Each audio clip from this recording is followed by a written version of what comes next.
Good morning, my dear students. How are you? I hope you all are well and safe at your home.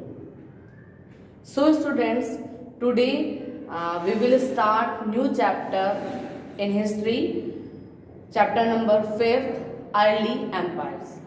Okay, and today in class we will talk about what is the different study material in this chapter. Okay, what we learn in chapter. So let me start. So students, in early empires are like janpads and mahajanpads. Okay, so we will study in this chapter what is the janpad and mahajanpad. What is the meaning of janpad and mahajanpad? Okay, so rise of monarchies and republics. You know very well what is the monarchy. In earlier class, we just read in chapter number civics, chapter number 21, I think, and we just learn what is the meaning of monarchy. Okay, वहाँ हमने three system पढ़े थे, different types of the government और different form of the government. We have read what is the monarchy, democracy and dictatorship. So monarchy means power, the power is in this monarchy system hand in the king or queen. Okay, king और queen के हाथों में सारे system होता है. that is the form of the government of monarchy. Okay, king का rule होता है. And republics, republic means republic बनाना, किसी भी जो जगह थी, जो किंगडम था, उसको as a republic. Republic means गणराज्य. जो गण यानी पीपल्स, ह्यूमन बींग, उनका जो स्टेट है वो अपना जो उसको फॉर्म करना चाह रहे हैं, किस फॉर्म में? गणराज्य की, रिपब्लिक्स. ठीक है. And another example is Magad. Magad emerged as the most important महाजनपद. ओके, जनपद से बड़े होते थे महाजनपद, और किस तरीके से मगध एक इम्पोर्टेंट महाजनपद बनकर के आया, उसके क्या फीचर्स रहे, क्या क्वालिटीज रही जो कि वो जनपद से महाजनपद में कन्वर्ट हो गया, वो हम इसमें स्टडी करेंगे. नेक्स्ट हम स्टडी करेंगे improvements in agriculture. You know students, in previous class, previous chapters we have already learned the agricultures जो थी उसमें न्यू इन्वेंशंस होने लगे थे. that is the iron inventions. ठीक है, आयरन की खोज होने से जो आयरन प्लग्स थे वो बनने लगे. मीन्स एग्रीकल्चर का प्रोडक्शन जो था वो हाई हो गया, इंक्रीज हो गया. वाई?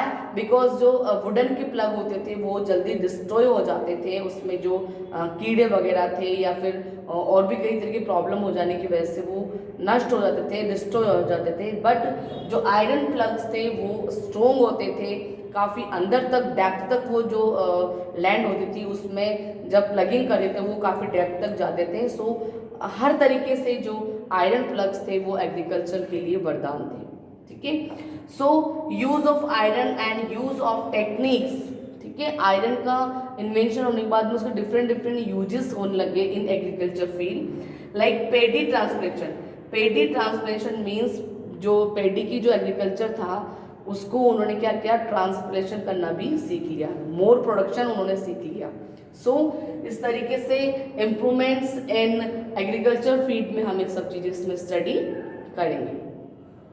नेक्स्ट है इंक्रीज एंड ट्रेड. मीन्स जो ट्रेड था जिसके थ्रू ह्यूमन बीइंग जो था अपने लाइवलीहुड के मीन्स सर्च करता था, उसके अंदर क्या हुआ, वो भी इंक्रीज हो गया, उसमें भी बढ़ोतरी हो गई. Like formation of merchant guilds. ठीक है, मर्चेंट गिल्ड्स का फॉर्मेशन हुआ, और emergence of sea ports on the west coast. Okay, the part of the west coast वहाँ पे डेवलप कर लिया. क्या चीज़ है? Sea port. Sea port develop होने की वजह से जो ट्रेड था वो बहुत ज़्यादा इंक्रीज होने लगा. एक सामान दूसरी जगह पे पहुँचाने में इजी रहा, मतलब कि ट्रांसपोर्ट और जो इम्पोर्ट एंड एक्सपोर्ट था वो भी इजी हो गया. बिकॉज सी पोर्ट की जगह, सी पोर्ट के थ्रू क्या करते हैं, अपने सामान को एक जगह दूसरी जगह भेजा जाता था, जिससे कि जो अर्निंग होती थी, जो इकोनॉमिक बेस था वो भी क्या हो रहा था, स्ट्रोंग हो रहा था, मजबूत हो रहा था.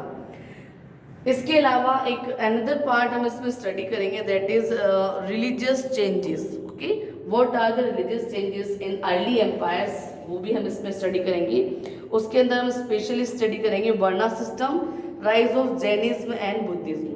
You know very well, in previous class we will learn about what is the Varna system. Varna system is the base, means society जो थी उसके अंदर जो वर्क था उसका डिवीजन कर दिया गया और हायरार्की के बेस पर सोसाइटी को डिवाइड कर दिया गया। वर्ना सिस्टम भी यही था। वर्ना सिस्टम डिफरेंट डिफरेंट थ्योरीज के बारे में हम इसमें पढ़ेंगे कि किस तरीके से सोसाइटी में जो वर्ना सिस्टम था वो इमर्ज हुआ।